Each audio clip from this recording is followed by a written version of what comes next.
Subscribe to our YouTube channel and press the bell icon to get the latest updates. Sita का नहीं, छाया सीता का हरण किया था रावण ने। जानिए कौन थी छाया सीता। बाबा तुलसीदास ने रामचरितमानस में लिखा है, लक्ष्मण हूं यह मरम न जाना, जा कुछ चरित रचा भगवाना। वेदवती नाम की एक कन्या थी जो भगवान विष्णु की तपस्या कर रही थी। रावण जबरन उसको अपनी पत्नी बनाना चाहता था। वेदवती ने योग क्रिया द्वारा अपने शरीर को भस्म कर दिया और रावण को श्राप दिया, मेरे ही द्वारा तेरा संहार होगा, तुझे मारने के हित में अवतार हमारा होगा। अग्निदेव ने वेदवती की आत्मा को अपने तन में समाहित कर लिया।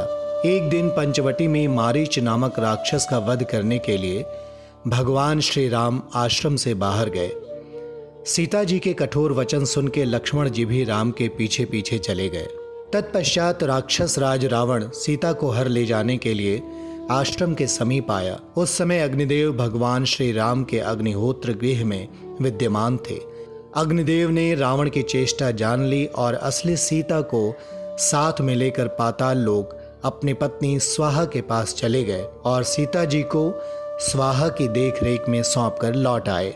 अग्निदेव ने वेदवती की आत्मा को अपने तन से अलग करके सीता के समान रूप वाली बना दिया और पर्णशाला में सीता जी के स्थान पर उसे बैठा दिया। रावण ने उसी का अपहरण करके लंका में ला बिठाया। तदंतर रावण के मारे जाने पर अग्नि परीक्षा के समय उसी वेदवती ने अग्नि में प्रवेश किया।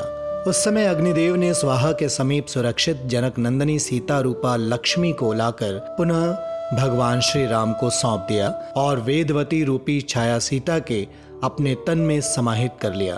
तब सीता जी ने भगवान राम से कहा, प्रभु इस वेदवती ने बड़े दुख सहे हैं, यह आपको पति रूप में पाना चाहती है, इसलिए आप इसे अंगीकार करें।